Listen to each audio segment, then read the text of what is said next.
করতেছি তো এই জন্য যে আল্লাহ তাআলা আমাকে একটি মাত্র জান দিয়েছে।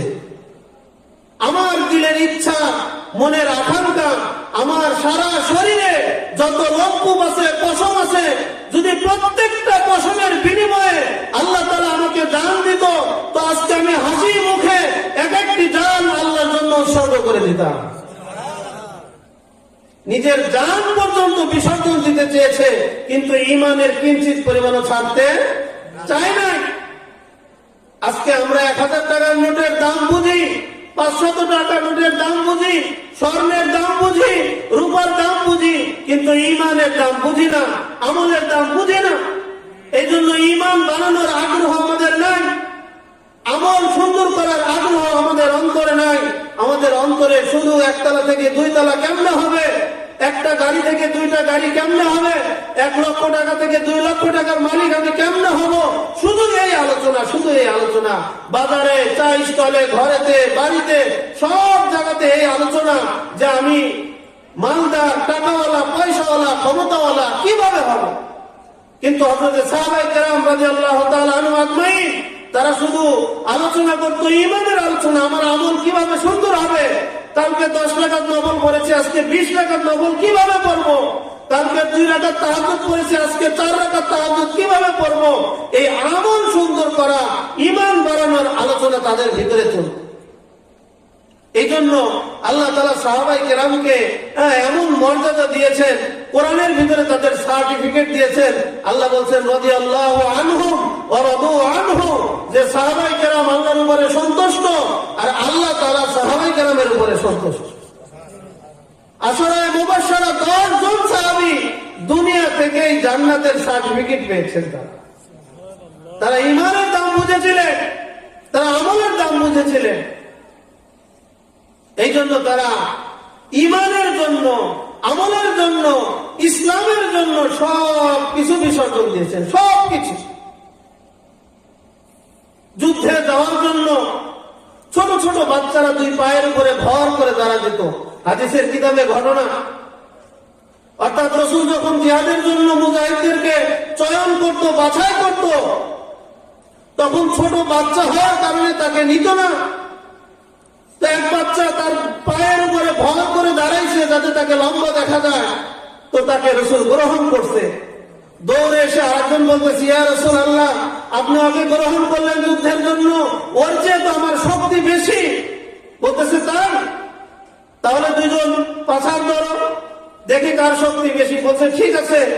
তো ওই ছোট্ট সাহাবী, ওই আরেক ছোট সাহাবী বলতেছে যে তুমি তো সিলেক্ট হয়ে গেছো যুদ্ধে যাওয়ার জন্য, আমি তো সিলেক্ট হই নাই, তাহলে তুমি আমার সাথে বেশি শক্তি দিও না, অল্প শক্তি দিও, আমি বেশি শক্তি দিয়ে তোমাকে তলে ফেলাবো, যাতে আমি তোমার চেয়ে শক্তিশালী। এটা রাসূল বোঝে।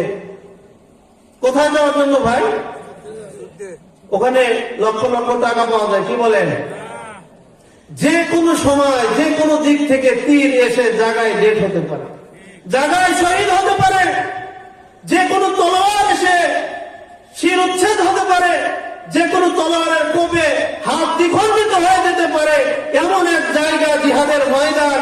সেই জায়গায় যাওয়ার জন্য সাহাবায়ে কেরামের কত আগ্রহ ছিল, বাচ্চাদের কত আগ্রহ ছিল। কেন? যে তারা জান্নাতের গুরুত্ব বুঝতো, তারা ঈমানের গুরুত্ব বুঝতো, তারা আমলের ফজিলত বুঝতো। এই জন্য আখিরাতকে অর্জন করার জন্য দুনিয়াকে তারা সব সময় বিসর্জন দিয়েছে, সব সময় বিসর্জন দিয়েছে। জিহাদের ময়দানের জন্য রাসূল যখন মুজাহিদদের তালাশ করতেছেন, গোছাইতেছেন, তো এক মহিলা সাহাবিয়া ছোট্ট শিশু বাচ্চা কোলে করে নিয়ে রাসূলের পাশে চলে আসছেন। এসে বলতেছেন, ইয়া রাসূলুল্লাহ, আমার তো মন চায় যে আমি শহীদের স্ত্রী হয়ে কাল কিয়ামতের ময়দানে দাঁড়াবো। ইয়া রাসূলুল্লাহ, আমার মন চায় আমি শহীদের মা হয়ে কাল কিয়ামতের ময়দানে দাঁড়াবো। ইয়া রাসূলুল্লাহ, আমার তো স্বামী নাই। ইয়া রাসূলুল্লাহ, আমার তো যোগ্য সন্তান নাই যে আমি তাদেরকে জিহাদের ময়দানে পাঠাবো। আমার এই ছোট্ট দুধের শিশু বাচ্চা আছে, একেই আপনি নিয়ে যান। আমি জানি এর দ্বারা জিহাদের ময়দানে কোনো কাজ আসবে না, সে ঘোড়াও চালাইতে পারবে না, তলোয়ারও চালাইতে পারবে না, তীর চালাইতে পারবে না। ইয়া রাসূলুল্লাহ, তারপরেও আমি এই দুধের শিশু বাচ্চাকে নিয়ে আসছি যে কাফেররা আপনাকে টার্গেট করে যখন তীর মারবে, আমার এই বাচ্চাকে ঢাল হিসেবে সেই তীরের সামনে যাতে কাল কিয়ামতের ময়দানে আমি শহীদের মা হয়ে উঠতে পারি। মোহতারাম হাজিরিন, সাহাবায়ে কেরামের ঈমানের অবস্থা এরকম ছিল, তাদের মেজাজ এরকম ছিল, আল্লাহ তাআলা তাদেরকে পথে পথে ঘাটে ঘাটে সাহায্য করেছেন, তাদেরকে ইলম দিয়েছিলেন, তাদের দুনিয়াতেও আল্লাহ সফলতা দিয়েছিলেন, আখিরাতেও সফলতা দিয়েছেন। আজকে সে আল্লাহকে সময় দেওয়ার সময় আমার না, যে আল্লাহ তাআলার প্রদত্ত সময় নিয়ে 60 বছর 70 বছর 80 বছর জিন্দেগি অতিবাহিত করতেছি, সেই আল্লাহকে সময় দেওয়ার সময় আমার কাছে নাই। আমি মোবাইলে সময় দিচ্ছি, আমি আমার বিবিকে সময় দিচ্ছি, আমি আমার সন্তানদেরকে সময় দিচ্ছি, আমি আমার বন্ধু বান্ধবকে সময় দিচ্ছি, সবাইকে সময় দিচ্ছি, কিন্তু যে আল্লাহ এই সময় আমাকে দিলেন সেই আল্লাহকে সময় আমি দিচ্ছি না। কি বলেন, দিচ্ছি? সেই আল্লাহকে সময় দিচ্ছি। মসজিদ থেকে আল্লাহ তাআলা কত মহব্বতের সাথে বান্দাদেরকে দিনে 5 বার ডাকে, কয়বার সারা দেয় আমরা বলেন? কয়বার সারা দেয়?